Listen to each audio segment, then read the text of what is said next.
The fact that we are talking about it or maybe offering some criticisms about it is not being done without the knowledge that what Matsuno's trying to make in this game is different. Way harder Yeah. than Super Mario Brothers or something.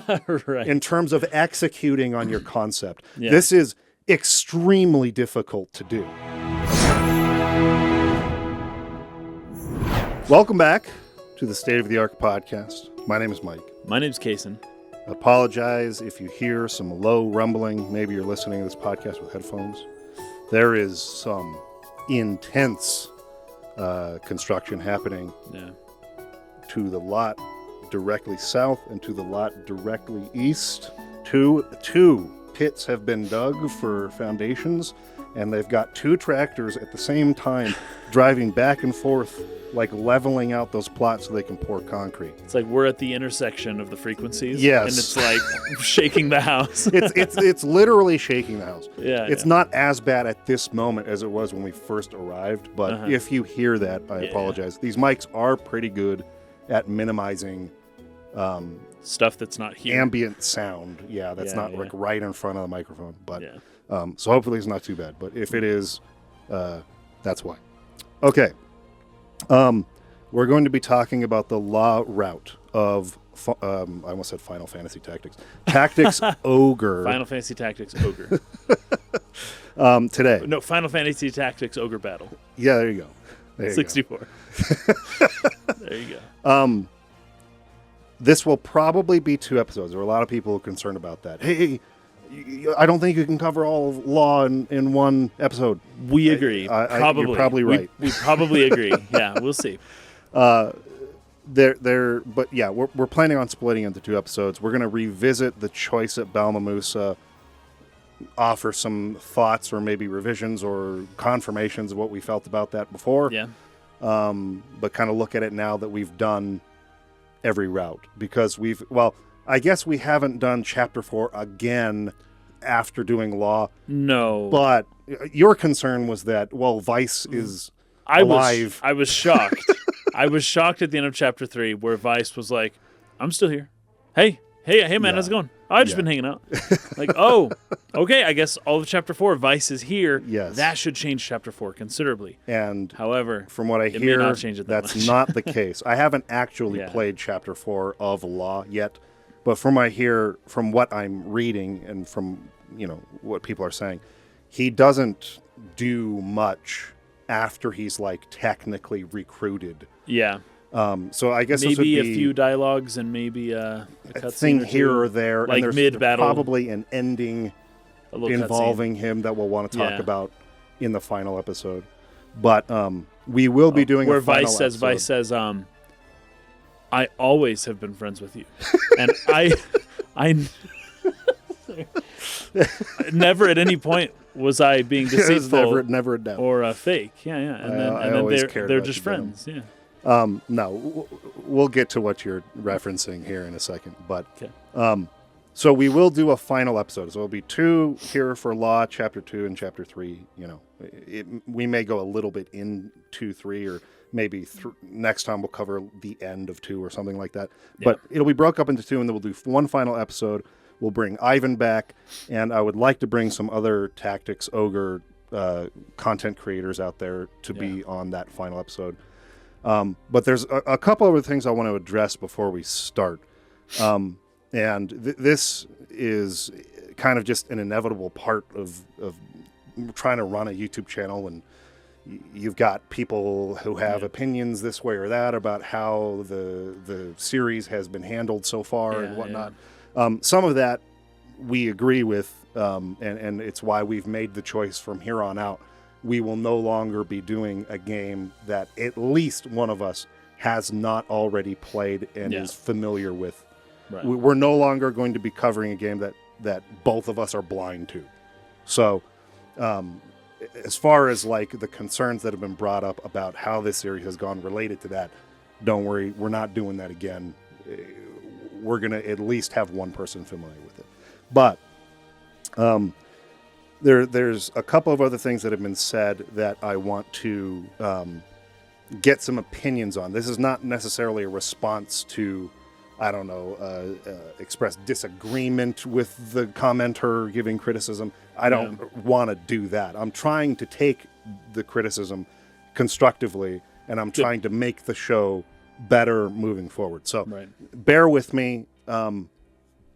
Maybe when you're editing this, have some time codes in case nobody gives a fetch and wants to hear this at all and just wants to get into the actual analysis. A soul fetch. Yeah, there you go. Yeah. No one gives a soul fetch about it. Okay. But Well, for those of you though who are interested in some changes that we're thinking about implementing into the format of the show moving forward, this is for you. We're going to have some polls to vote on and things like that.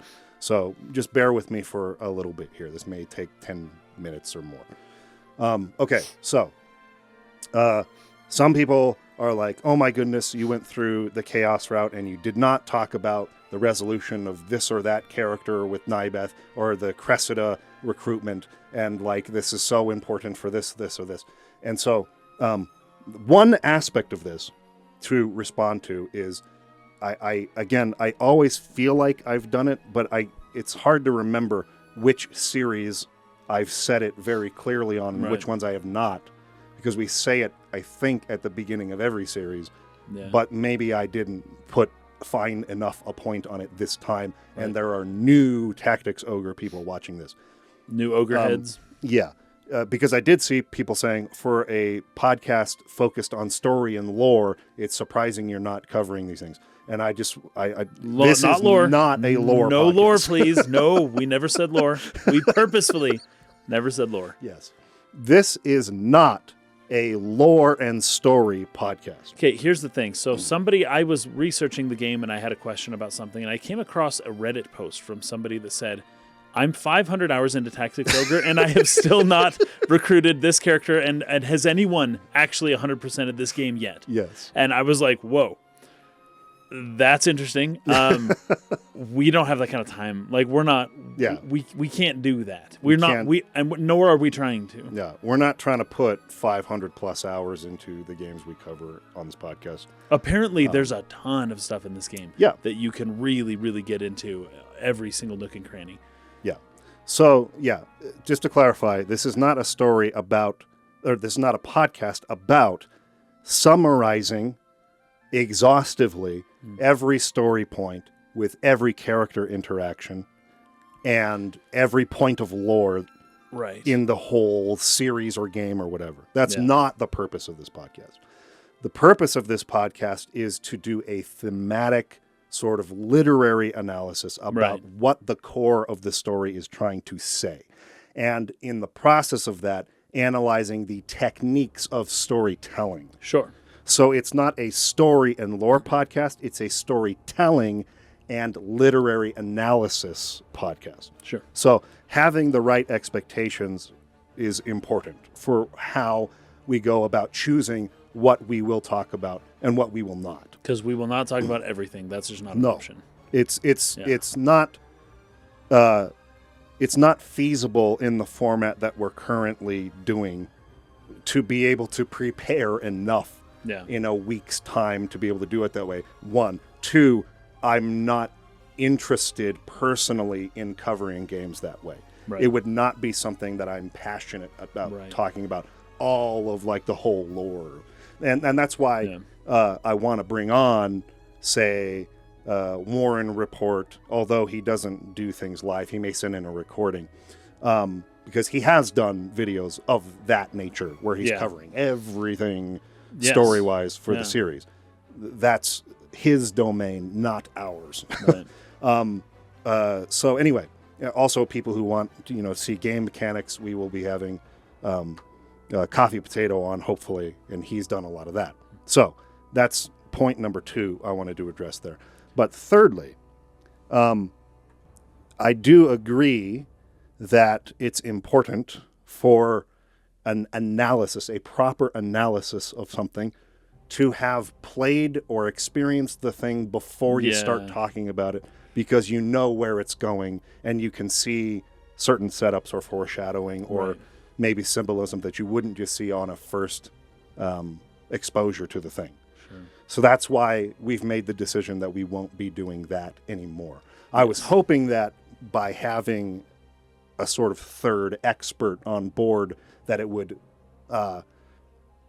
cover up some of that on our part, or at least give you guys the understanding someone's here to help guide the conversation, but it didn't quite go that way in the eyes of some of the viewers. So, anyway. Because we still don't know. Yeah, right. And so... And there's like 30 characters in this game, and a lot of them get like maybe 2 cutscenes and a few lines of dialogue. And yeah, it may resolve beautifully a story arc, but there is a ton of missable content in this game. Yeah. Just a ton. And, well, we didn't know that Yeah. when we started this podcast. Yeah, exactly. So it's also just a difficult game because of the 3 routes, because of so much missable content, because of all these things that are, I mean, there's a reason why Ivan put together a huge document of stuff. Yeah. And, that's not necessarily the way you want to play something your first time, is being guided to that level. You want to experience the story and just play it organically, just as if you were reading a book or something. Yeah. So I'm not saying this to in any way criticize Ivan. I think Ivan did a great job. Yeah, this is a criticism on my own part for thinking maybe it will work to do it this way, and it has turned out to sort of throw in some wrenches or cause some problems for the flow of how it goes, for commentary being done in this fashion versus it was done in this fashion in this other podcast you did. Yeah. So I'm aware of all of that, and I'm trying to be open to how we address this and make the show better for future series. So just wanted to address, I'm hearing that, and I'm taking that constructively. Now, in, I guess, that vein, I have been feeling for quite a while now that the podcast format has become, or it's starting to become stale. It needs to be shaken up to some degree. I have mentioned this in our lives with like our patrons before, and there was some real concern there about some of the things we were talking about, some ideas that we had. Don't change it. No. I love this the way it is. And we do get some amazing comments from people quite often. On how we could change it. Not on how we can change it, but just on how much what we're doing is affecting their daily life and how they really appreciate what we do. So I don't want to scare those people and be like, we're throwing out this format. No, we're not changing and doing everything. something totally different. It's not a process of reinvention that we're wanting to do here. It's a process of I just had the word and it just innovation. Not innovation. Iteration. Iteration, sure. We're going to iterate on this format, trying to keep the core sort of goal of what we want to do with it. Yeah. I think that what we accomplished really well with something like the Xenogears podcast. But I think there needs to be some new elements added to this that will make the show more exciting. Because I think part of the dwindling interest in the last year or so in the podcast is not only because we're playing more obscure games or maybe games that fall outside of the RPG sort of demographic. I mean, those things are certainly part of it, and I knew that would be the case. Right. But I also think it's because the format here has been played out a little bit after, what are we, 2.5 years into doing this now? Yeah. It needs some fresh ideas. It needs to be shaken up a little bit. That's my feeling. Now, that being my feeling, I want to gather some data so I'm not just going off of my gut on how we should do this. But I do think we have some cool ideas, but I want to do some polls in order to get a real understanding, the best understanding I can of what where the problems really are, and what we really need to look at and address in terms of like fixing and getting on track and making the show as good as it can possibly be. So I want to do 2 polls. So I'm going to have to be in touch with you about putting these in the description and creating them and where I should create them. It's not going to be a Patreon exclusive poll. This is going to be a poll for everybody. I want the whole audience to participate. So it'll probably be straw poll or maybe something on YouTube. Haven't decided that yet. But there will be 2 links to click in the description and maybe the pinned comment for you guys to go look at. The first poll is going to be, how have you felt about this specific Tactics Ogre podcast? Do you think that it's in line with your expectations? Has it been as good as you expected it to be, or as good as the show generally is for you? Is it fine? There's no problems for you. Option 1. Option 2, no, this has been disappointing or below the standard of what I expect. Probably should just leave it at that. Do you think it's below or at the range of what you expected? Or maybe I should do it exceeds. I don't know. It'll be 2 options or 3. I don't know. But that's the gist of that one. I just want to get a real sense for how disappointing this has been for how large of the audience. Poll number 2 is going to be based on some changes we have in mind for the format of the show. And we want to get an idea of which parts of the current format must be kept. Like, these are the most important things non-negotiables. Not to change. Yeah. Okay? So, how should I format this? Should I format it, a vote on which thing would be the worst thing to lose? Or should I do it on these things need to be kept? So, let's go the first route. I'm feeling this would work better. Is the book club part of the podcast, is that something you really feel like it should not lose? You must retain this. Okay, so option 1, book club format. We're reading along, and each week we're at the same spot. Because one of our ideas is we're going to do the whole podcast first, record it all, and then release it as a season. And then in between seasons, we will have something else to fill in podcast episodes. But we will basically have played all the way through the game before starting the analysis. We'll do our playthroughs. Then we'll come back, record the episodes, and it will be in the spirit that we've already completed it. But that will make it lose the book club format. That will have to go out.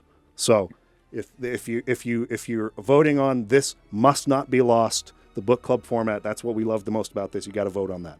The other thing I'm curious about is the way we did the Xenogears podcast is Kaysen had not played the game before. I had.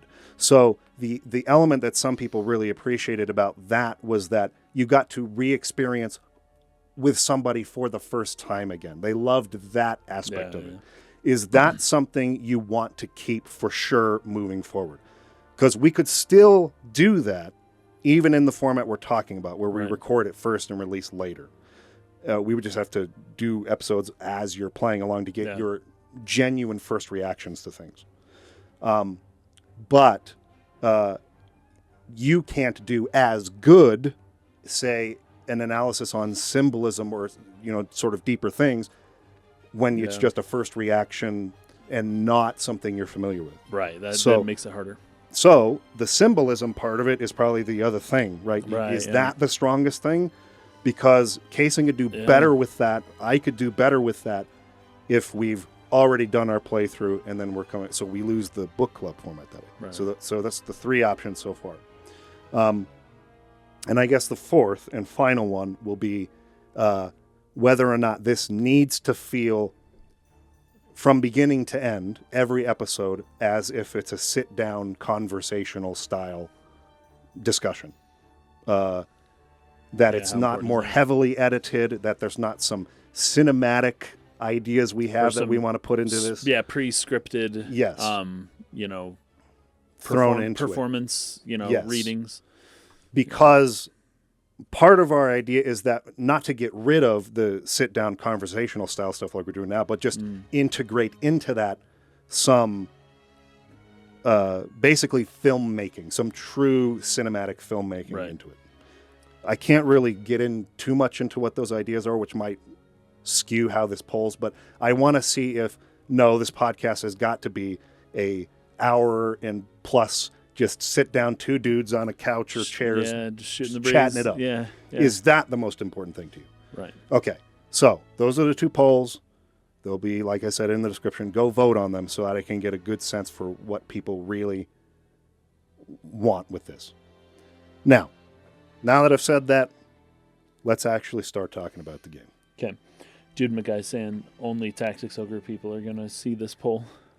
I don't know what to do about that. I will. That's just I will put the poll out as a like on tweet. Twitter. Oh, cool. Okay. I will put it out. Even those audiences are too small, won't matter on other platforms. But I'll do it on YouTube as like a post. And that's why I think I might create the poll on YouTube, because then the whole subscriber base will see it. Oh yeah, there you go. Yeah, so that'll be it. It won't just be Tactics Ogre people seeing this. Smart. Right? Good. Anyway. Okay, now let's revisit Balmamusa here. So, the first time we went through this, we're kind of like, we didn't know what this was. We were comparing the choices. Yes, we were. And, I think both of us had kind of landed on it makes a lot more sense to choose not to participate in the massacre. Yes. And why would you support that? And I have a lot of thoughts on this, but I've been talking a lot. So maybe I should pass it to you first to see how you feel about things now that we've gone through 3 routes. Well, I'm just going to tell you just my general thoughts right now, which is like basically like World Trade Center 9/11, right? And unfortunately, there are conspiracies about that, so I don't really want to address those. But I do want to say, hey, this is basically on that level, right? 5,000 people, just like we're going to kill them all so that we can something, right? And then the reason why maybe you or I would be like, no, that's ridiculous, is at least in part, it's my reaction to conspiracy theories about 9/11 is basically why I'm like, that's stupid, because I have often rejected those conspiracy theories for a long time, being like, why would anyone kill their own people just to have oil or just to go to war somewhere or any of that stuff, right? Yeah. Well, this does happen though, and often I'm not going to say anything about 9/11. We're done with 9/11. Just know that that's what's coloring my perception about this. Okay. Like, this is an incident that is it's a casus belli. It's the thing that gets your people on your side to now go to war, right? And there have been many of those throughout America's history. Gulf of Tonkin was one. The sinking of the Lusitania was one. The first shot at Fort Sumter in Civil War was one. The Havana Harbor bombing, there was a ship in Cuba that started the Spanish-American War. Anyways, this stuff happens a lot. And there always needs to be something that gets the public on your side, and this was that. But whether it's intentional or not, sometimes these things happen whether the government wants them to or not, but it's interesting to note that the government does want them to happen. So there we go. So because my knee-jerk reaction to a government wouldn't do something like that, that's ridiculous. I would never think to do that. I can't see what we would gain by this. This isn't going to work, right? That's just my knee-jerk, right? So I pick the other one, of course. What's strange, though, is that I've done more research. The canonized route for Tactics Ogre apparently is law, right? So, and it's also the route that basically nobody played for the game, which I think is kind of funny. So what Matsuno said, something like 80% of people never played law. And we were talking this on the way here, but I was wondering where he's getting that data from. It's a good question. If it's from, I mean, I could see the Steam version or like the latest re-release on consoles, you could track that to some degree by achievements and whatnot, but I don't know how he knows 80% of people didn't play the SNES law route. I don't know how he's getting that figure, but I'll take him at his word. Yeah. So, obviously Pearl Harbor, that was another one. Sure. What's interesting about Pearl Harbor is that the government had intel that Japan was coming, but that doesn't mean the government did it. The government just chose to let it happen. And then the bad thing that would have maybe happened anyways happened, and the government could have prevented it, but instead just kind of snuck away our like high-value aircraft carriers. And so that way all the targets that were bombed and all the thousands of people who died were like lower value, right? But my whole point is that I don't think that ever should happen. And so I am super averse to it in general, because I'm like, okay, I like to think of leadership and political games and parties and leaders as not doing things like this. But when you look at Matsuno, what he says, not how conflicts should be resolved, but how conflicts are resolved, how these things tend to just unfold on their own.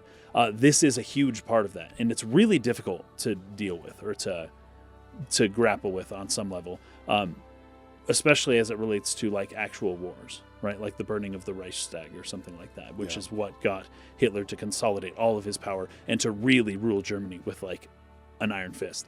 It's something that probably was done internally just to get people on his side. Like, oh, can you believe it? They did this thing. Oh, guys, let's go. And there's almost like, there's all hands on both sides almost at every single time, right? But the way that this route goes, the way that Denam kind of, his growth throughout this, and I think even Lady Ravnus comments on this, his growth throughout Law Route is actually, it's pretty interesting and it's pretty cool. And Dame Ravnus does say towards the end, like, hey, you've grown a lot since that whole thing happened. Or was it Arcela? Maybe it was, I think it was Dame Ravnus. I think it was Ravnus. You've grown a lot, and it's been interesting to see how you've grown, and I actually agree with you now, and I respect you a lot more now because of it. I hated having to make the choice, though. Like, that's something I'll never really get around. I don't want to make that choice. But you see the benefits of doing things like that and why governments do things like this. You just see it's so plainly laid out right in front of you. And then you're able to kind of go through things and people still consider you as not having blood on your hands because you didn't kill the Duke, somebody else did. But you did this other thing before, but it doesn't matter. Everyone thinks you're a good guy, right? And you are. Sort of.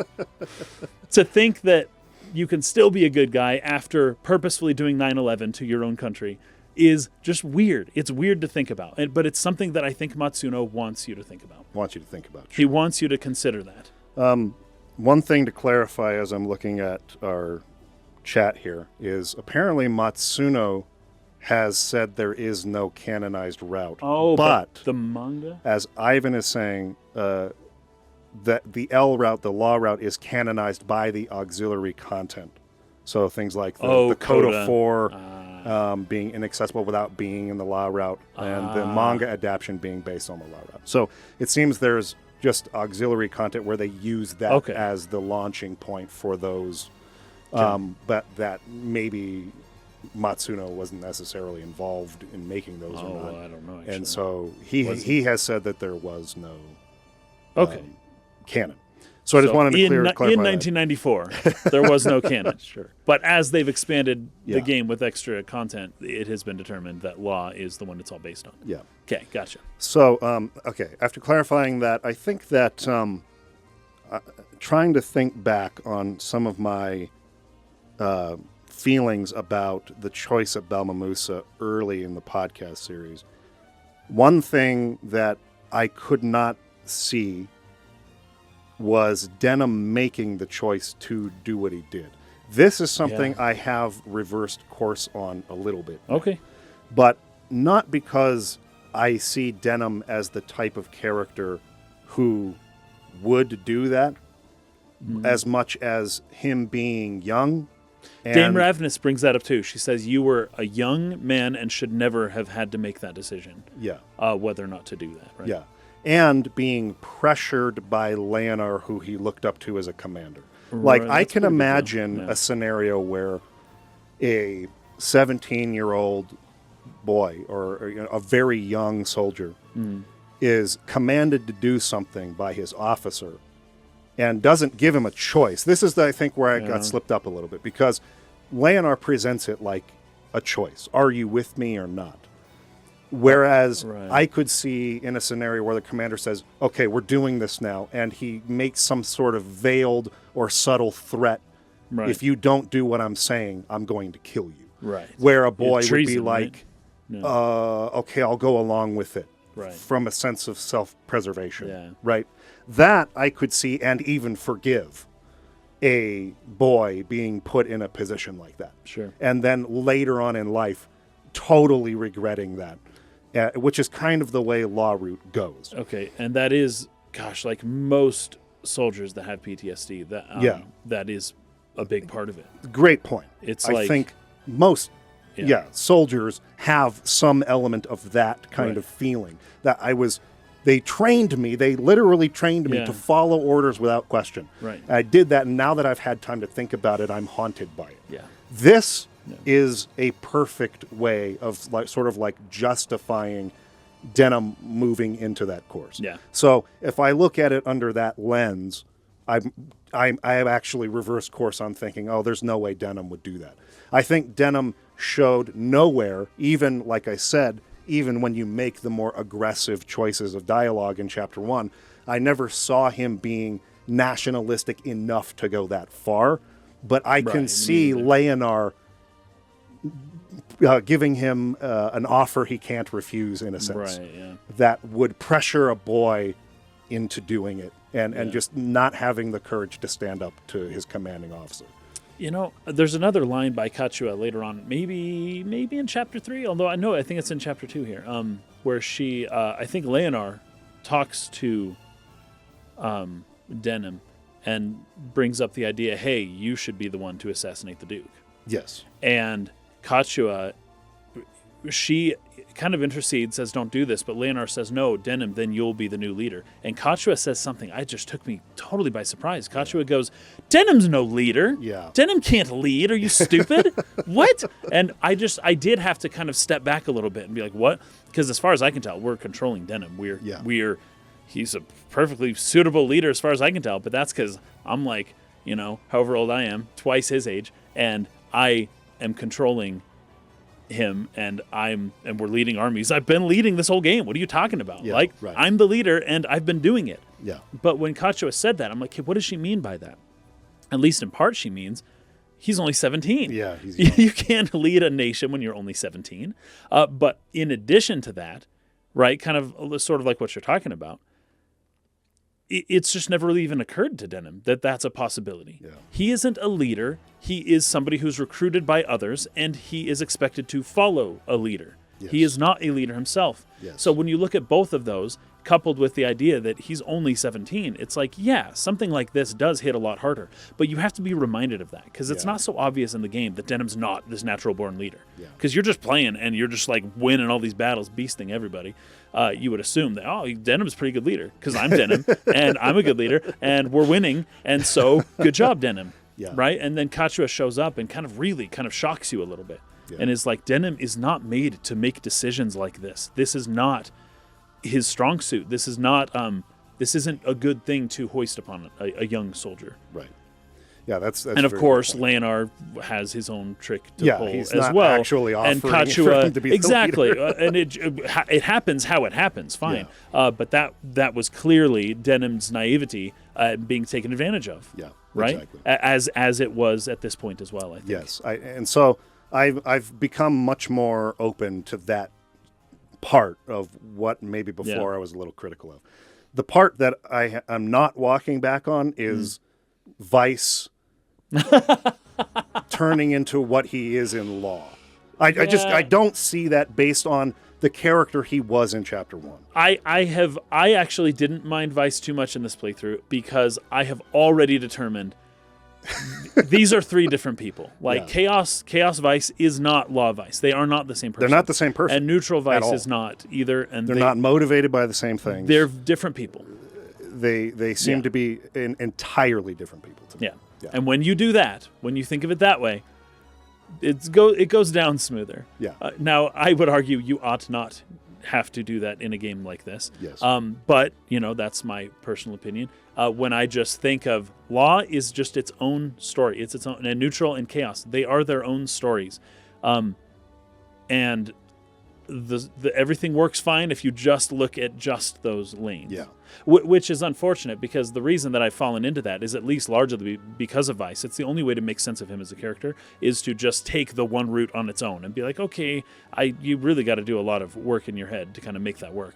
But the trouble is, and we see this in the comments a lot from people, is that people then want to still use the other routes to make sense of why the characters are doing what they're doing. Yes. And I've already made the determination that I'm not going to do that, because when I do that, it doesn't go well, and Vice makes no sense. So I have to not do that. But then other people are saying, no, Leonard's makes more sense. His Chaos decision makes more sense when you understand him in Law. Yeah. But Chaos Leonard is not Law Leonard, and I actually have a trouble reconcling the two. I agree. And so totally. I don't want to do that. Yeah. I don't think that he makes sense as a character, actually, in both of those routes.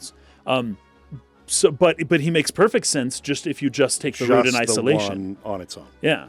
And so I'm having horrible time knowing when to cross route and to fill in details from other routes and when not to do that, because it can either ruin the experience or it can make more sense. But it's kind of a toss-up as to which it does. It's like 50-50. And that's a bit frustrating for me, I'll be honest.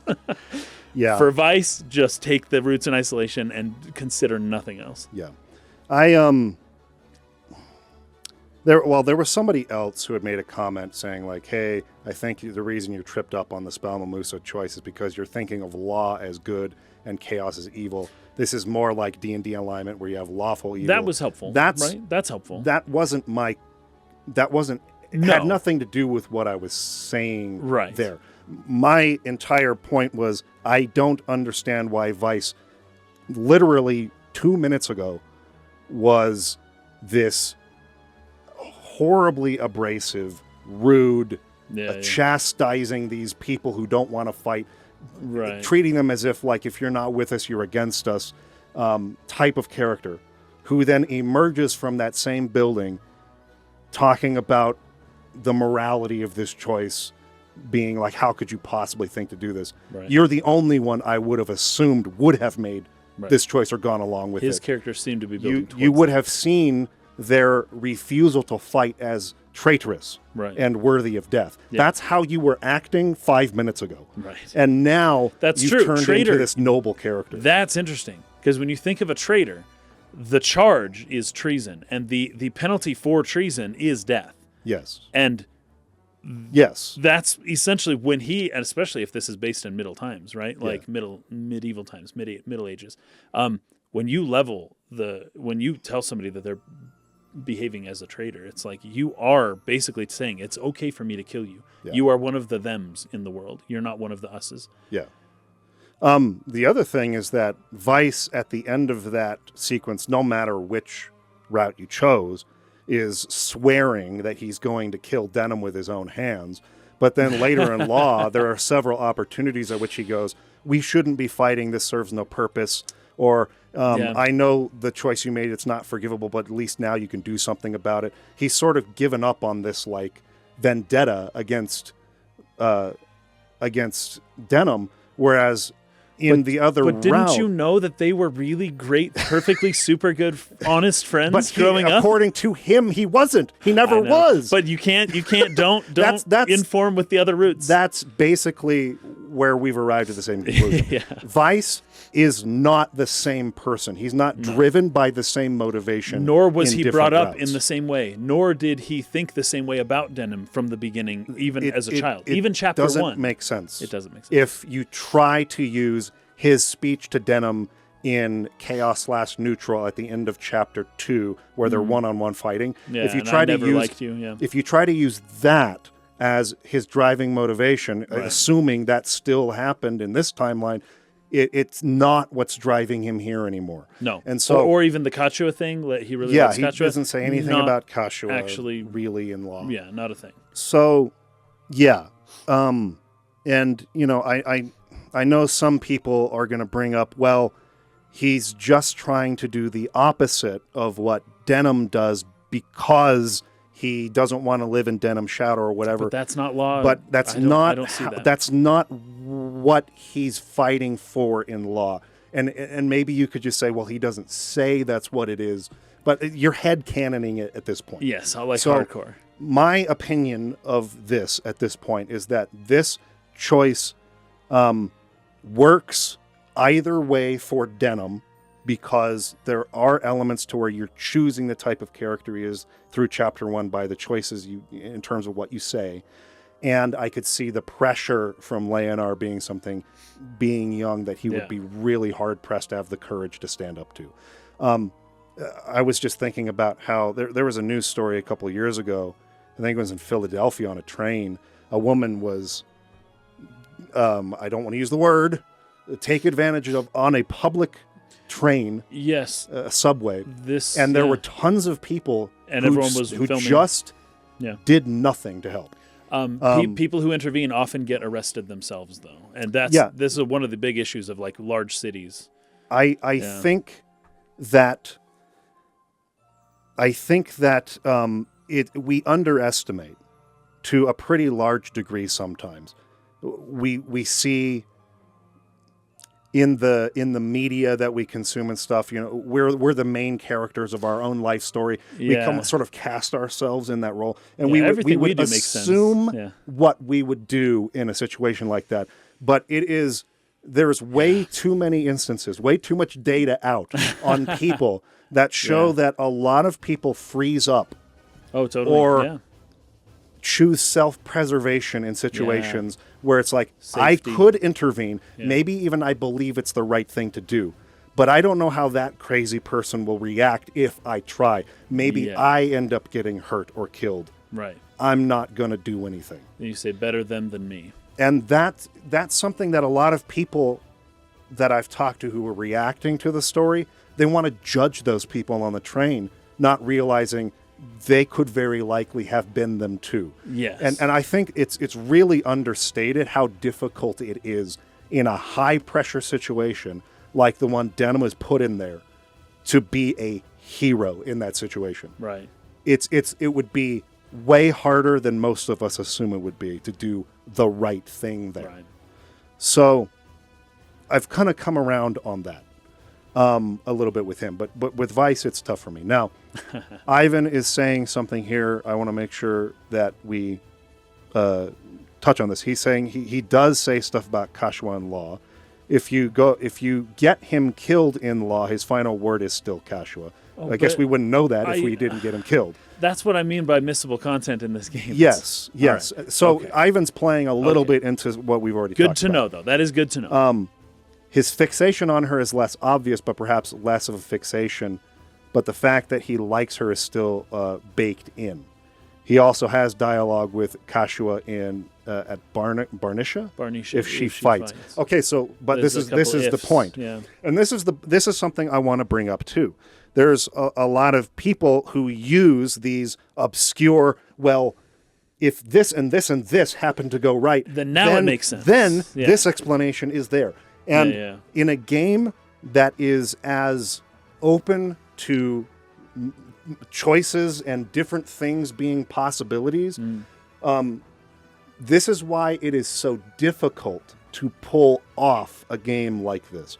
So the fact that we are talking about it or maybe offering some criticisms about it is not being done without the knowledge that what Matsuno's trying to make in this game is different. Way harder than Super Mario Brothers or something right. in terms of executing on your concept. This is extremely difficult to do. Okay? So, because not everyone's going to have the same experience, and some people are going to go through it and they're going to feel like, I don't understand why this character made this choice or was this way. So that's what we are saying is being done with the understanding that is the case. But that is the fact that it is more difficult to do makes it more forgivable, but it does not take away from the fact that there are many points at which, because there was somebody on last week's episode who was saying, oh, your comments on Leonard, you keep having these knee-jerk reactions to things, and you haven't seen him in Law, so you don't know the depths of his mind or something like that. But having played him in Law, Leonard is a different person. I'm sorry. Yes. They're different people. So I don't think that it makes sense to use that as a defense of some of the things that we may bring up. Because, one, it's totally possible not to have seen that. And then that lies on the writer as, I don't want to use the word failing, it's too strong, but you failed to get that part of the character's development across in this route. I do not understand the depths of Leonard if I play Chaos. What if I don't play Law? Then I get through the whole game or the story feeling like I don't understand why Leonard did what he did. You need to be able to work those things so that the player, no matter which route they choose, feels like they understand the character. But this goes back to the whole point of, I don't even know if these characters are the same person based on which route you choose. So this whole aspect of the game, I think we can now kind of put to bed as far as our commentary on it. It's just difficult to do, and I don't think at this time that they executed on it in a way that makes each route stand on its own and be satisfactory Right. without having knowledge of others. But also in having knowledge of others, it brings contradictions up. And so it's just not perfectly executed as far as character consistency between routes. They feel like different people. Yeah. So if you're going to enjoy this game without having to be burdened by those issues of consistency, you have to take each route as if it's a totally different story with different characters, different game than the other routes. That's the only way, in my opinion, that you can, because if you're comparing, you're going to find problems. Right. And that's fine. We can just look at it with that lens and say, okay, this is its own thing. I'm no longer going to compare it. And that's kind of, even in that original episode where we were bringing this up, something we said, maybe we shouldn't have looked at what the other choice leads to. We should have just taken this route for what it was and not compared. Of all else, And that is my suggestion for people playing. Just don't compare between routes. Right. Because I feel like things fall apart a little bit if you do that. They do. Yeah. So, but for the Matsuno, what I consider currently to be Matsuno's goal for this, for the reason why he did things this way, is just to show you how I think even this comes a little bit later, but this is something that Denam says. What does he say? This is actually here it is. No, that's not it. Who can know if the path we choose is right or wrong? I will fear no reproach, for man is a creature of sorrow and fault, and ever will be. Yeah. And so Denam is basically saying here, no matter what choice you make, you're screwed both ways. And Matsuno is that's basically the theme of the game, as far as I can tell. No matter what you do, I'm going to find a way. The characters may not be consistent, but whatever choice you make, Matsuno, I'm going to find a way to just screw you so hard with that choice and to hang it over your head and to show you how no matter what you do, there is no choice. I actually took some notes on that line right here. No matter what choices are made, countless are bound to suffer for it. Yeah. And that is true of all politics and of all situations made at this level. Yes. Right? You are dealing with people's lives here, and by the thousands, millions even. Yes. And whatever you choose, some people are going to die because of it. Yes. Right? Yes. And you can't avoid that. Yes. And Matsuno is basically trying to cram that down your throat. You can't avoid people dying. Right? And Napoleon, I think Napoleon would do this. When he would go and he would take over a town, he would execute like 10,000 people. Like, that's what he would do. He would just find 10,000 and he'd be like, okay, these people are going to die, and I am killing 10,000 now so I don't have to kill 1,000,000 later. Right? Because by killing these 10,000 people, no one will question me. Everyone will follow me. And we're not going to have uprisings, and we're not going to fight more wars with more people later. Right? But in order to do that, I have to kill 10,000 people right now from this city. Right? Yeah. But by doing so, I'm going to be able to avoid a full-scale war. Yeah. Right? And that's crazy. It's insane logic, but it isn't entirely illogical. Yeah. It actually is sensible from a certain point of view. From a certain point of view.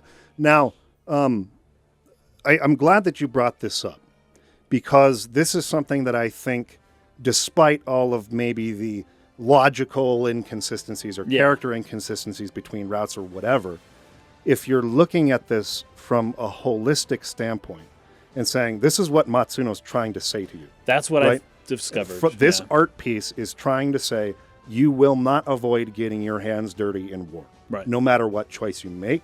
Yeah. It makes certain things not matter as much. Like the fact that the Balmamusa plan works in chaos and neutral, but it just doesn't work in law. When you do it, it doesn't work. Yeah. Right. When you do it, because it's a convenience for the writer, because we need that to fail to have stronger conflict in this route. Right? Now, you could again, headcanon your way into it by saying, well, Vice is better at convincing people than Denam was that what really happened. I don't believe that, but whatever. You can do that if you want, but I don't think that's the point. But the point is, if and this is what I'm trying to do now moving forward in the analysis of the game, is instead of focusing on those obvious inconsistencies and being like, wait, why, blah, blah, blah, just understand we're separating these three things, and in order for this, its own story, to have better conflict, the plan not working is a better choice. Sure, yeah. So It's going towards that ultimate goal of saying, any choice you make, you're going to end up with blood on your hands. And how long until that lies on your heart? That question that he asks at the end of the chapter, right? And it's not a matter of if, it's just a matter of when. Yeah. And so when looking at it from that perspective, I can let this go, right? Okay. And I can just be like, okay, chaos was my favorite route for this or that reason, and I see that as its own thing. And law, I like this and this about this route. I see that as an entire, this is not Tactics Ogre, this is some other story with characters, you know what I'm saying? If you look at it and really separate it, it is accomplishing all of those things that we read Matsuda wanted to accomplish in the Dev History episode of this series. Right. So that's how I am choosing to go about analyzing this from this point forward. Yeah. Okay. Perfect. So let's move into basically Chapter 2. Chapter 2. I will fear no reproach. Yeah. And it's that line at the end there. Like, don't threaten me to feel bad about the choices I've made. Every choice I've made, good or bad, has resulted in all sorts of consequences to where I could never determine whether it was the right thing to do or not. Yep. It's just impossible to tell that because what do you call it? The effect, the runaway effect, basically, of your choices. Yeah. There are so many downstream effects later that can never possibly be predicted. Sure. Like that it almost doesn't matter whether you're trying to be good or bad. Yeah. And it makes me kind of think about like old kings back in the day where it's like, were they really that bad or did they just like, were the downstream effects bad and everyone wrote negative things about them because, but he didn't know. He thought he was doing the right thing. Yeah. Like Tsar, some of the Russian Tsars. Okay, so the narration for the opening to Chapter 2 is, 3 weeks have passed since the massacre at Balmamusa. Consumed with the lust for revenge, the Wallister took to the battlefield, wresting large swaths of territory from the Galgastani control. Oh, wait, this is wrong. Because this is saying the Duke's Gambit was a success. In this version, it's not. Yeah. But it is still Kachua narrating it. Yes. Anyway, so this is actually the narration for what happens when you go into the Chaos route. The other route, yeah. Basically, in this version, it doesn't work. And so now they're at this point where, like, the Wallister, in the Chaos/neutral route, the Wallister and Duke Ranwei pretty much rout the Galgastani. So they're like on their last legs. They're, losing on the losing side. In Law Chapter 2, Galgastan is winning. Worse. Yeah. And the Wallister are kind of like reeling a little bit. Yeah. Because this doesn't work. The people who are opposed to Balbatos within Galgastan do not join with the Wallister. And the rumor of what Ranwei did is spread, and people believe that more this time. Yeah. Okay, so in our first scene, we have Denam and Kashua here. Oh, so where they like sneak into town. They've arrived here. I hear no alarm, sister. I think we've made it. She's looking around. By the looks of things, the Galgastani can't have stationed many men here. The fewer we must kill to be done with this business, the better. I took note of that line right there. Yeah. It's because Kachua is saying, hey, I'm just going to choose Denam. Whatever Denam goes with, I'm going with Denam, right? Yeah. But here, in her first talking, other than the narration, her first talking after that is the fewer who need to be killed to be done with this mess, the better. Yeah. I don't know. I feel like that gives me some insight into her a little bit. Sometimes, like Napoleon said, you do have to purposefully kill 5,000 so that it is the fewer number of people dying, right? When you just massacre a bunch of people up front and then don't worry about some other things later, and that why Kachua may have gone along with it, right? At the same time, not killing them also could be considered, I'm killing as few people as possible. Right. But that is her heart speaking here, that inside her heart, she thinks the less people who die, the better. Right? Yeah. So we cut to a flashback here where Lana and Ranwei are kind of holding counsel. And in this route, Leonard pushes and Ranwei back. are not in agreement on how they should proceed. On basically anything. Yeah. Ranwei is being very reckless, probably in desperation because his plan at Balmamusa didn't work. Yeah. So he's taking a lot of really big risks.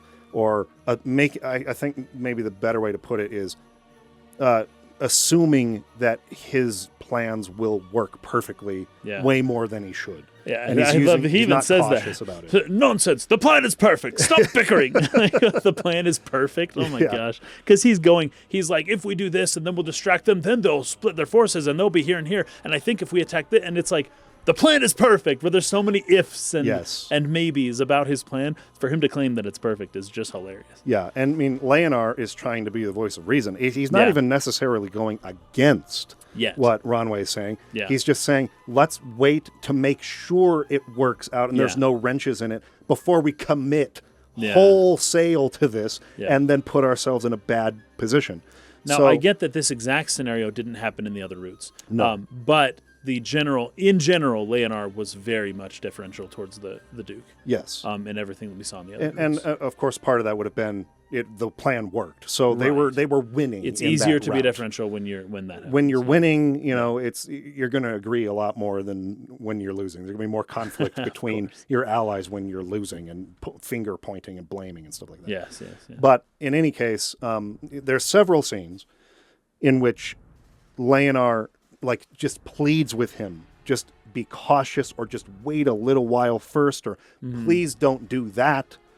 And Ronway is to the point of just being disgusted at the fact that he just won't go along with what he's saying. Well, Leonard will say it would be prudent to wait, and then he goes, "Are you calling me imprudent?" Yes. Oh, are you treason kind of stuff? Yeah. Yeah.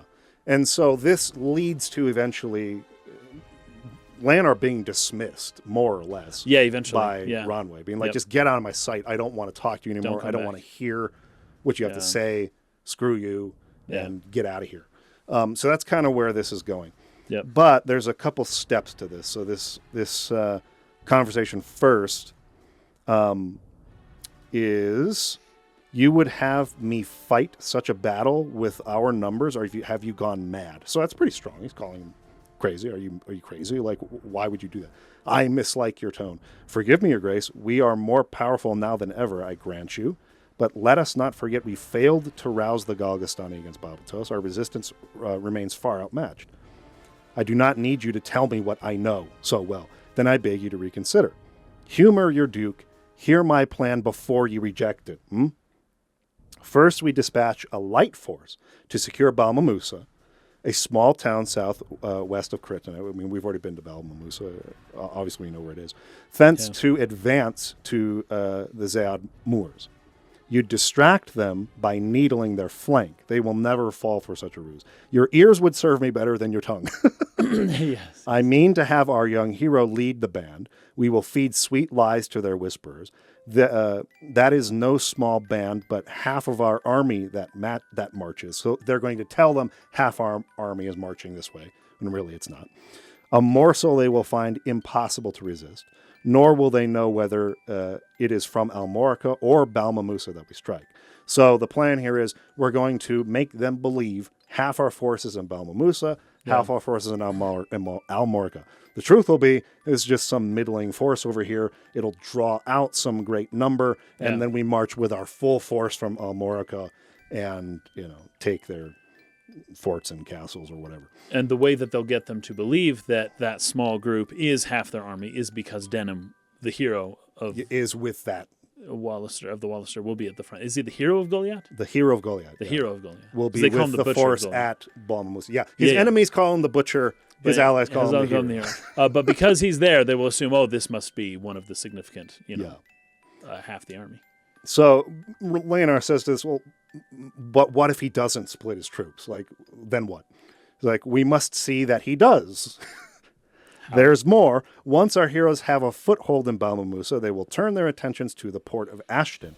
Ashton is but a short distance to the west of Kryptonite. Balbatos will fear an assault, and with his troops mustering in Kryptonite, Ashton will be ripe for the taking. So Ashton is a port, and port cities are really important on this island. So Ronway is seeing this as a win-win. If we get him to split the force, that's the whole plan, to go and deal with Denam over here. However, if he doesn't do that, we'll just take Port Ashton, and then we'll cut off his access to supplies Right, yeah. and ships coming in, because he's landlocked in Karitanai over here. He needs access to that corridor. port. Yeah. So if he doesn't split the force, we basically cripple him there. So it's a win-win here. Whether he does or doesn't, take the bait, we're going to be hurting him either way. So he's like, you should listen to my whole plan before freaking criticizing me. Your ears would serve better than your tongue. Yeah, exactly. So Lanar says, in Valeria, the sea is life. Without the bounty of her trade, we wither and die. Doubly so the Galgastani in their landlocked keep in Karitanai.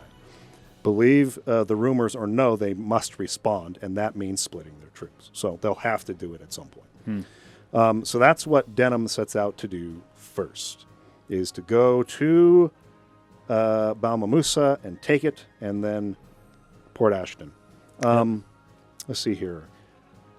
Do you have any? Just in the battles, Denam is a lot. He's basically echoes the sentiments of the bad guys, the antagonists of the other routes, right? Yeah. Of Chaos Route, basically. And he's giving voice to what the enemies were saying in those routes, and then the enemies say what, or then what he said in those routes is what the enemies are saying now. Yeah. I find that very interesting. He's got a more ends justify the means kind of attitude, Yes. which you would have to have if you're going to do that, I guess, the whole Yes. Balmamusa thing. Oh, yeah. So one of the things that he says, I can't remember exactly who this is to, because I don't know exactly everyone he's fighting, but somebody asks him, why do you fight this kind of thing, And he says, because we're at war. 'Tis the war that makes us enemies, and because my father and his before, I hate you to an indescribable level. No, I don't think that's a direct quote. I was paraphrasing as I was writing it down. But basically, he's taking the rhetoric before, because we're at war, we're enemies. Let's fight, right? And he wasn't doing that before. But from right out the gate, he's just like, what are you trying to philosophize? What are you trying to talk to me about? You're a them. Mm-hmm. Draw your sword. We're fighting now. There's no more discussion to be had, which is just the polar opposite of the other routes, how the other characters were acting as well. Yeah. So if you remember back to Chapter 2 of the Chaos Neutral route, we had talked about some of the things that Canopus had said to Denam early in that chapter, being maybe this is a good lens to which we should use our focal point for analyzing the theme of the game. Oh, right. In this law route, I think it's this conversation with Garba in the Ziad Garba, Wars. I met that one too, where she said to set aside differences. This was really good stuff. It was, except that it went the opposite in the other routes. But yeah, keep going. So Garba, Denam of Goliath, I see a rumor in the flesh. Then Balmamusa was no feint after all. So he's basically taking the bait because he sees that it's Denam. He's like, oh, so this isn't a feint. This is for real that you went and took over Balmamusa, right? You there, His Eminence must hear this. Go now. So then they have a long conversation as they're fighting, and it's all pretty good stuff. Yeah. We must halt their advance as long as we can. Remember, we fight not for ourselves, we fight for Galgastan. Only your blood can pay the price for those you've slain. And Denam says, then we share a grim cause, but I bear you no malice. It is war makes us enemies, and as enemies we must fight. Garba says, the simple reasoning of youth. I expected more than that. And Denam says, the hatred I bear for you is anything but young. I carry on the struggle of my father and his father before him. Okay, so I that's am the the quote wrath that I read. of the Wallister. Yes. So Denam is, having made this choice, and I think very realistically, as a matter of justifying making the choice that he made, he's going to use what the other characters in, say, Chaos Route, where he was on the opposite side of this argument, they were making those same arguments, right? But in order for him to justify what he did, he almost has to use something like this as a justification, right, for why it was okay for him to have done what he did. Garba says, the struggle of your father, that's cause enough to fight, cause we share. The roots of the conflict between Galgastani and Wallister do run deep, but you must look past your hatred to see your true foe. The sins of the father trap the son. Loved that line. Yep, the sins of the father trap the son. Yep, this is in the context of everything we've been talking about, getting at the core of what this game's trying to say, I think that line is, for Law, the best line to look at as the lens to view the theme under. Sure. If you pursue this course, it's not just your own life or the lives of those you kill you're affecting. You're trapping your children in the same conflict. Yeah. The future will continue. It can only break with you, or else it keeps going forever until somebody else decides, I don't want to trap my children. But in order for them to do it, they will have to break out of the prison that you made, that you constructed for them. Yes. It's really good. I thought that line was excellent. Yeah, I like that too. Denam says, and what of you? Do you not harbor some hurt that drives you to fight? I'll not deny that I do. My twin brother, Orba, you killed him. I didn't know that, says Denam. Garba says, say nothing. There's nothing to say. It was the will of the wheel that he died at your hands. He's letting it go. Right. He then goes on to say, I said only your blood could atone, but I was wrong. We must set aside the wounds we carry, if there is to be any true atonement. It is with this knowledge that I fight, but I do not expect you to understand. You are yet young, naive, common.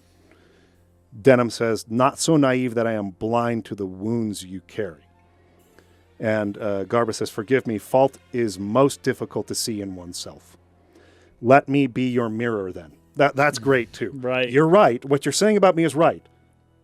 It's also right about you. Everybody in this conflict is at fault for the same thing.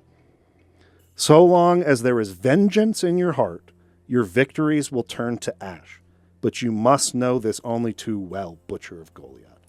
Ooh, and that line, I think this is the first time he's called that, right? In this round. And Denham, like, ooh, he does not like he doesn't have a being response. called that. But so here, okay, so the rhetoric is great, but what's this guy doing? Yeah, he's just fighting us. He's just trying to kill us. He's trying to get us to stop fighting, and then he kills us and we die. The idea of we all need to stop fighting is like good, except, okay, are you joining me or am I joining you? or are we all going to stop fighting? Which he does not do, by the way. Well, I think the way that I saw this was that he sort of came to this conclusion mid-fight almost. Like he started the fight out being like, oh, you killed my brother. Right. But then like he's remembering maybe thoughts he's had over the last few days. Sure. Like, this is only going to perpetuate this. And he starts to try to like talk himself and Denam out of it. Sure. But I think what he's suggesting is let's all lay our weapons down and stop.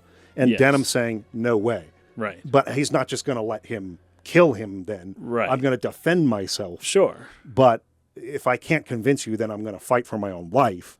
But I think what's right is that we all do this, though I don't expect someone as young and naive as you will actually do it. Right. I think that's kind of where his For Denam, it would be like, you lay your arms down and we'll take you prisoner, or you can join our team and you don't have to fight us anymore. Now, that doesn't end fighting altogether. But yeah, I mean, because he's not going to fight the Galistani.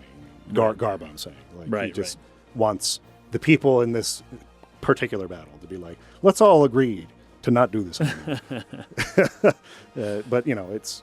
I love the conversation. Yeah. I just felt like you're right. The physical interactions during the conversation were not. Yes. They didn't make sense given the conversation we were having. And I think he is self-aware at least to a certain point, right? Yeah. Like he says, he's like you said, the rhetoric, the ideals he's saying, are sure they sound nice. Right. But I think even he is self-aware enough to know that it is with this knowledge that I fight, but I do not expect you to understand.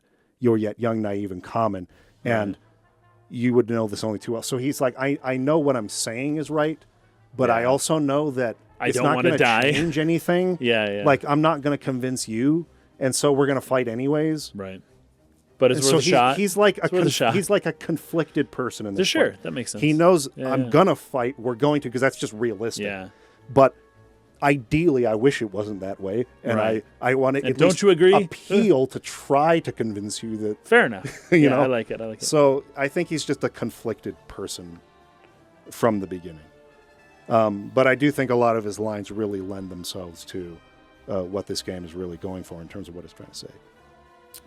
Let's see. We got another battle here with Josephine. I don't think there's too much to say there. My next notes, Arcila. We do get a few more scenes. Well, another scene at least with Leonard and the Duke, where Leonard's like upset and the Duke is yes, putting his head in the sand. Yeah, so we got this here. So it's back at we get to Port Ashton. There's another battle there, so we take the port, and then back at Almorca Castle, Ronway is saying, he's giving some orders, and a messenger comes in. Or no, wait, the messenger goes away. I beg you to wait, my Duke. This is the one where he's saying we shouldn't move yet. Just because he has taken Port Ashton, and your whole plan was explained, we all agreed it makes sense. But let's wait until he actually does it. Let's wait until he actually splits the army and starts marching towards the port. Then let's go. And he's like, no, the plan's perfect. We're good. Like, let's go now. Yes. I mean, it's just reckless, right? Well, totally reckless. Yeah, it's Leroy Jenkins. It's stupid. It's Leroy Jenkins. A great point. And this is, I think, where Leonard starts to really be like, this person is not fit to lead. Yeah. Right? So he is recognizing, like, Ronway is not going to create a future for the Wallister the way that he's leading us here. He's going to create a prison for the Wallister. Yes.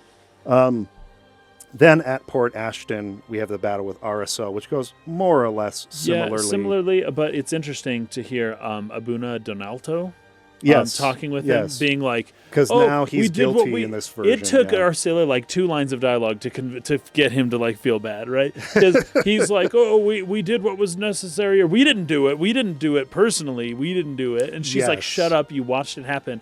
And Abuna's like, you're right, I'm ashamed, I can't believe. And it's like, oh man, that didn't take much for him. I was kind of wondering how he would justify it. Yeah, there's actually he has a lot of regret. A number of places where Donalto is speaking with, whether it's RSL or some other character, and being like, what we did was horrendous, right, awful. But I don't believe I can atone. Well, he actually does say something like, as long as there is life, there is an opportunity for atonement. But true. His sentiment is, I'm not trying to justify what we did. What I am trying to say is that you and I should not be enemies or fighting. Right. And we really do have the same cause. And, like, let's lay this aside for a minute.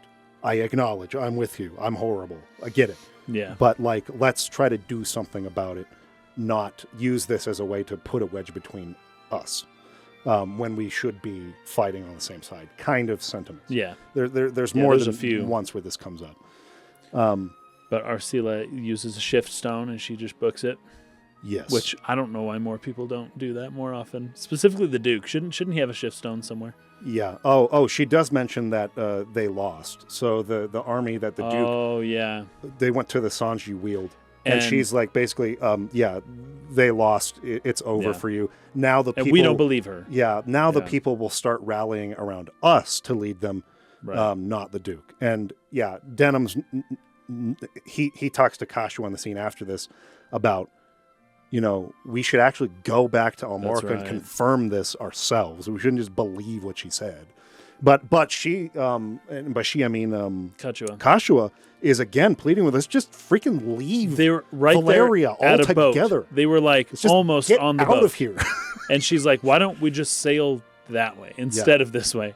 And he's like, okay. And this is an interesting thing because Denam makes a promise here. He says, if we get there to Almorca and Almorca is taken, basically, and that we've really lost, then I will sail away with you. Yeah. She makes him promise that. Like, they did lose. The Duke is losing, but he does kind of go back on it because he's like, even though we lost and even though Almorca and even though this or that, but if I do things, we can maybe still win. And it's like, that wasn't what you promised, man. And this is why this version, the law version of the split between brother and sister, is my favorite one. It makes the most sense. This one is the strongest for making the case for Kashua that Denam abandoned her. I thought by so too. far. I was way more on her side here than on any other route. I was like totally not on her side in neutral. In Chaos, I was like, well, from a certain point of view. And then in this one, I'm like, oh, you're totally right. Like, Denam has totally abandoned you. Right. So I loved how this was set up and executed on behalf of the brother and sister in this route. I thought it was really, really well done. Yeah, I like it too. And this scene was a huge part of it, that setup of promise me that if we do confirm that we lost, that you'll leave. And he doesn't leave. He doesn't, No. because he's like, well, but... And he always has a reason. There's always a reason to keep Yes. digging that hole deeper. Yes. There's always a reason for it. But at some point, I don't know. But once again, what would have been the downstream effects for Valeria if he did leave with Kachua? Yeah. And if he didn't become, the leader of the Wallister and all that stuff later on, would that have just would more people have died that way than him just continuing on, right? And that's probably what he's thinking. But either way, I don't know that's you're able to know that. Point being, no matter which choice you choose, people are going to suffer and bad things are going to happen. So you may as well do the one that is best for you and your family. Right.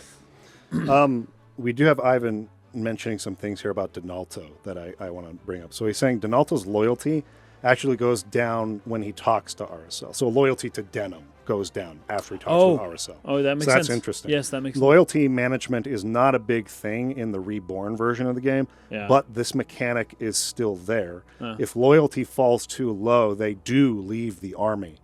But loyalty is so easy to raise mechanically in Reborn, you rarely see that happen. But in the original game, it was easier to see this. So you could have an opportunity for Donalto, after talking with Aracel, to be like, why am I fighting with them? I'm out of here. Well, that's more missed dialogue that we don't get. But interesting. That's very cool, though. I like that as a I mechanic that plays into the actual gameplay. You lose this unit, right?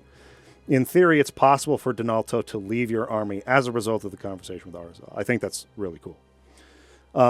Okay, so let's move on to our next So scene Katja wants to here. leave, and then I've got Dame Ravnus, this whole thing, which is very interesting because we have not seen her since the massacre.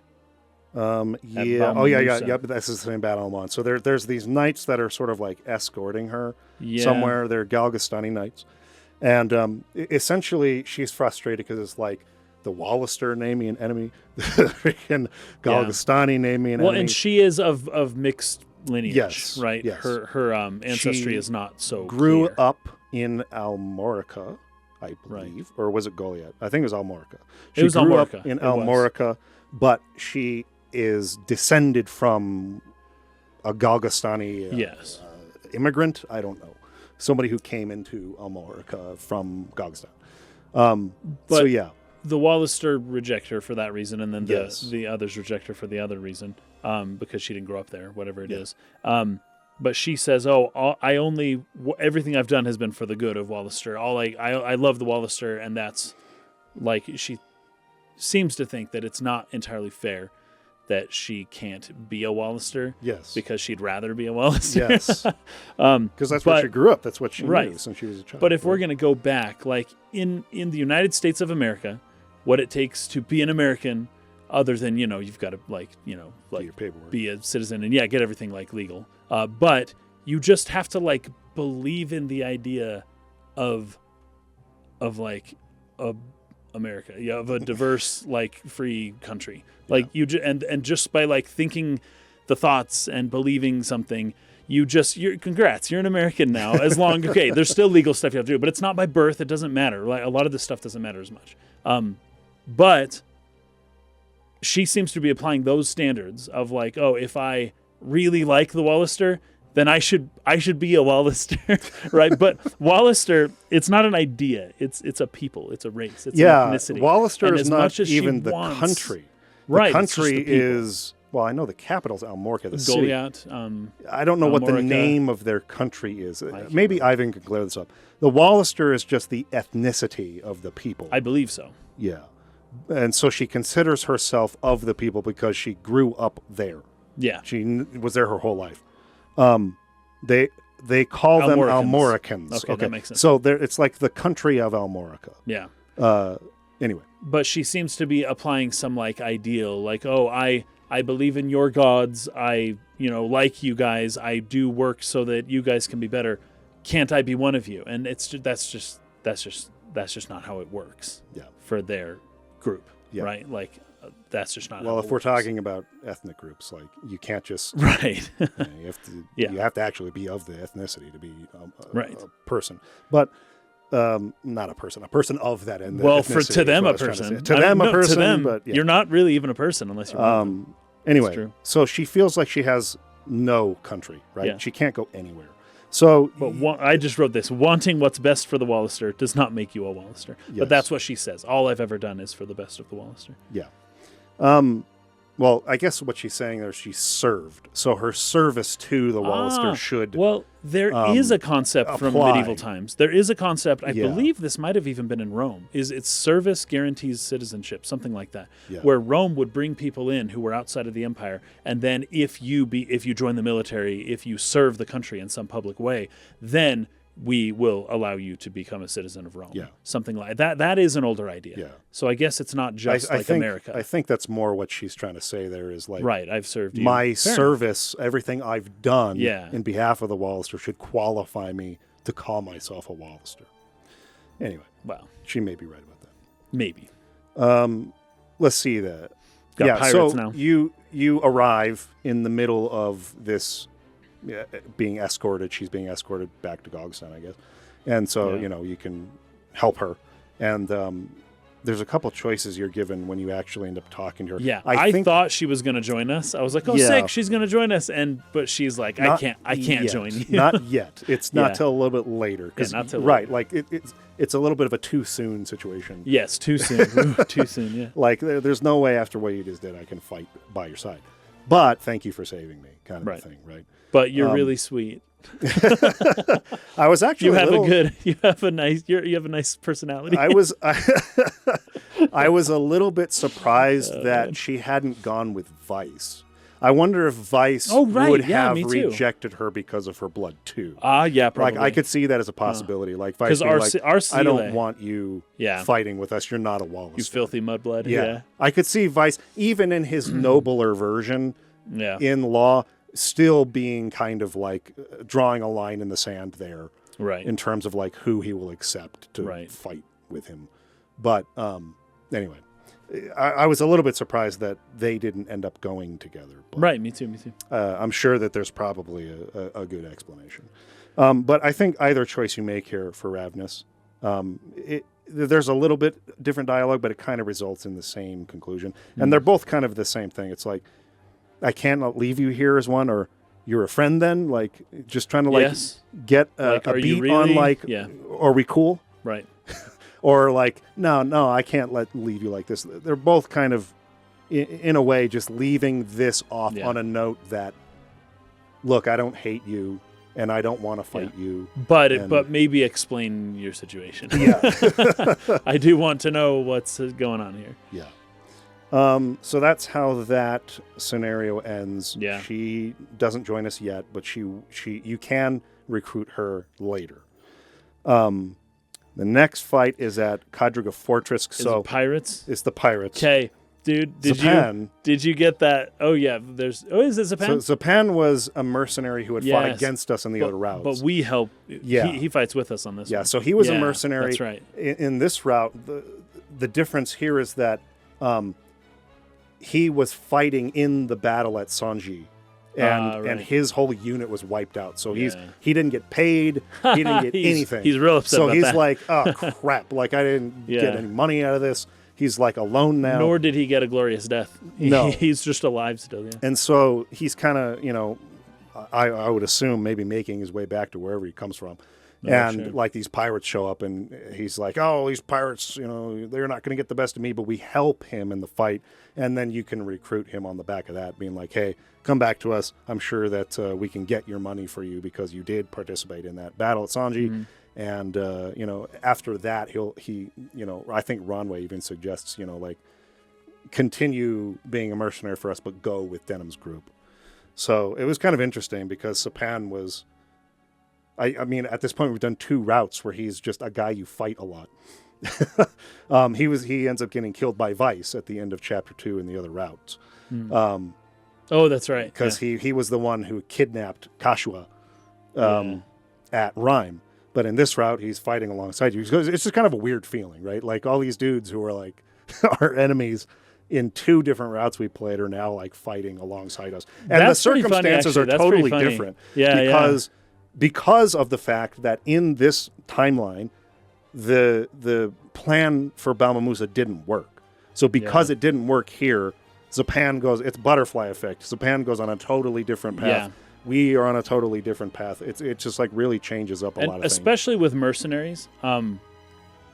Like it's easier to palette that kind of stuff with mercenaries. I remember it with, like in Mass Effect with the Krogan guys. Yes. And it's like you end up, like mercenaries will often, and I think Final Fantasy Tactics has this as well. Like if you're a mercenary, you will often end up fighting your friends for money, and it's like, well, this was always our fate. We are mercenaries. This is part of the job. Yeah, it comes with the territory. It's not personal, dude. This is just what we do.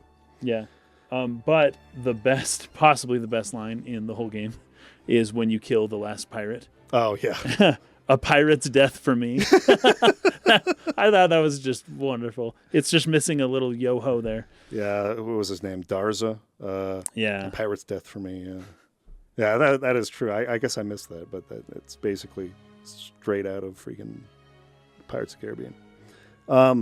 Okay, the next battle's at Tynemouth Hill, and this is where we're introduced to Gattilo. I think this is the first time we've seen him in the game. I can't remember if we fought him before. I thought his portrait was new. It's not somebody that I recognized. Yeah. I want to make sure I'm right about that in case I'm missing or misremembering something, Ivan. Gattilo. Yeah, that's it. Okay. So, anyway, this is the first time we're seeing this guy. He's like a commander of the Galgastani, and he's with Winnoa, another commander type person underneath Gattilo. This battle's interesting because you can kill one or the other character, and then that character will appear in a later scene. And have like different dialogue with a character you get in chapter 3.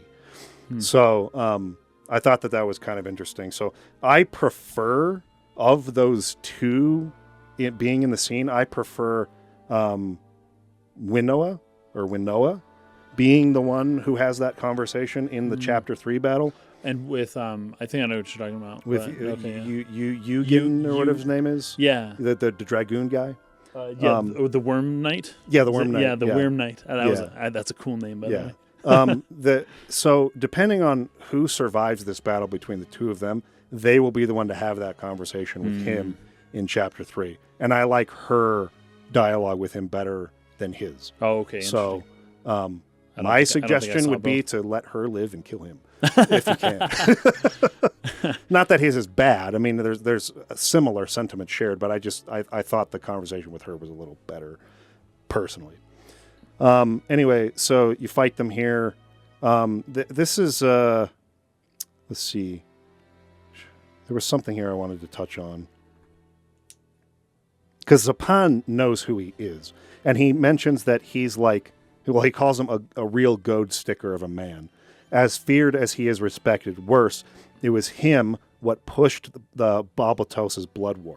So he was the one who like pushed Balbatos to start the blood war in the first place. So he's kind of like one of those real super racist nationalist dudes in Galgastan who really pushed for this, right? My band ran afoul of his at the lines in Sonji. So he fought against this guy's unit, and they hewed us down like sides to grass. His kind would kill Wallister for sport. Best give that one a wide berth. So this is a bad dude. A wide berth, that's right. Right? So anyway, this is just kind of an introduction to these characters, but they end up one getting killed, the other fleeing the battle, and we'll see them later. We go back to Almorca Castle again. Yep. With Ronway and Leonor. And it's hilarious the way that the Duke is able to kind of spin things to be like, it was what did he say? It was a draw. It was we didn't lose. Like both sides, Yes. basically everyone on both sides died. Yeah. And he's like, they lost too. Like I didn't. We didn't just lose. Like, Was it just me who lost? yes. And as long as they lost, then I kind of won. And I'm sure the other side is saying the same thing. Like, well, totally. at least they didn't win, and that's a win for us that they didn't win. Yeah. So the Duke is like excited about it, and he's like, we're gonna hit him back twice as hard next time. And Leonar's like, with what troops? They all died. And the Duke's like, well, I'm good. Yeah, it's your problem. You go find what is it, Rhyme? Or they're like, oh, let's go to another city and let's raise a new army. And Leonar's like, dude, that takes time. You're crazy. And I'm rethinking this whole thing. That's what Leonar I seems loved to be. Ronway's response to some of this, because Leonar's saying, like, yeah, he suffered great losses, but they're as great as ours. This is a fact. Like, this is not like criticism. I'm just stating a fact here. Yes. But don't forget that Denam's feint required that Galgaston hold considerable forces in reserve. The whole point was to split their army in half. Right, so they still have half. So they still had half their army and we to march lost. on us. They could come to Almorca right now, and we wouldn't even be able to fight them off. And Ronway's like, if I held a dagger to Balbatos's throat, you'd complain of its dullness. That was so good. That was a great line. That's a great line. The Duke, like, he is where he is because he's witty, he's positive to a fault, like he just is arrogant, but on top of everything, like he's quick, Yeah. He's pretty sharp. The way he thinks, the way he talks, he's very smooth at talking. Yeah. And even with the other quip earlier about like your ears would serve me better than your tongue. Yeah. Like he knows how to talk like a politician. We'll put it that way. Yeah. Ivan is funny. bringing up a point that I think is important. So part of the reason why you may be able to even kill Gatlio or whatever is because you've done 2 other routes and you've already got like high-level troops or whatever. Right. And like good abilities. If you're playing this as your first route, he's 10 levels higher than you and he's really hard to kill. Mm-hmm. So I think most people who play Law will probably see his dialogue later. Instead of... But I like Winnoa's a lot. Okay, yeah. So like that's why I said if you can kill him, I would suggest it. But that was why I was saying if, because it is tough to do. Right. Okay, so Leonar says, not complaints, Your Grace, simple facts. One thing to talk of bringing down Balbatos, but idle musings bring us no closer to victory. To talk like that to your leader, that's pretty. Well, he's gotten crazy. to a point where everything he has warned him about has come true. Has come to pass. Sort of. The Duke is spinning it in his own way. But it's like, you are losing this war for us. Yeah. And like at every turn you are like denying my counsel and advice, even though I'm right every time. And like you're leading us to essentially disaster. Like he's had enough of it, right? Yeah. But Ronway basically tells him to leave here. Well, now, right? this is where he says we're going to go to the Dark Knights of Lothlorien for reinforcements. Oh, and that's where Leonar is like, we're done. Yeah. Are you kidding me? Like, there's no way that you are being serious with that. Yeah. Like, we are not selling ourselves to the freaking Lothloriens, the Knights of Lotus. What are you even thinking? Now, well, actually, I'm not going to go there because I said I wasn't going to compare routes. But in the other route, he knew that Ronway was going to do this as well and seemed to, still be fighting with Ronway. Of course. Anyway, Leonar says, by begging for reinforcements, we all but admit defeat. Again, you would vassal us to the Bakram. Were it to become known, our ranks would dwindle further. Even those under watch of our walls would take flight. You would drive them into the waiting arms of the New Wallister Alliance. So basically, the few troops we do have left, if you do this, they're going to run to Arasil and Vice. Right. So then we'll have no one to fight for us. Like, this is the stupidest thing you could possibly do. And this is kind of the final straw for Ronway at this point, because he asked Denam to, like, chip in his opinion. Like, what do you think about this? And Denam was like, I'm 17. I don't know. Yeah. And he's like, will you go to Fidoc Castle and talk to Tartaros, Lancelot Tartaros, and like ask him if he'll help us out? And Leonar's like, all right, there's no way you can do this. And he's like, get out of my sight. So this is where Leonar leaves. And so we're going to be sent, Denam is going to be sent to go and treat with Lancelot, try to bring them to help us. This is also where Sapan joins you like full. That's right, because the Duke is willing to pay him and extra. Yeah. And Well, we're at an hour and a half, so we should. Yeah, that's probably a good place to stop for this episode. And we'll continue on through the rest of the end of chapter 2 and then all of chapter 3 for our next episode. So thank you for joining us. Here's another thing I forgot to say at the beginning of the episode. One other part of this podcast that I think is really important is the fact that we receive comments from people and that we will use that as part of the conversation in a final episode. So if you haven't watched one of our series before, you might think like, oh, you missed this point, or, hey, I want to know, I was looking forward to what you were going to say about this. Don't think that, oh, we've just skipped that entirely. There's no way we'll talk about it. If you bring it up and it's important, that'll be part of the wrapping up conversation in the final episode. We'll look at comments. We'll have other, content creators or other people on to give their perspectives. And we will try to comprehensively cover anything that we feel like, oh, yeah, that's something we should touch on for sure. So leave a comment if you feel like there's something you want us to discuss. And we have Dude McGuy, one of our patrons, who kind of curates those comments. He'll collect those for us and make sure that we see them for the final episode. So if you want to leave a comment and there's something you're very eager that we talk about, go ahead and leave that. And there's a chance that we'll be able to do that. So, okay, till next time. Peace out.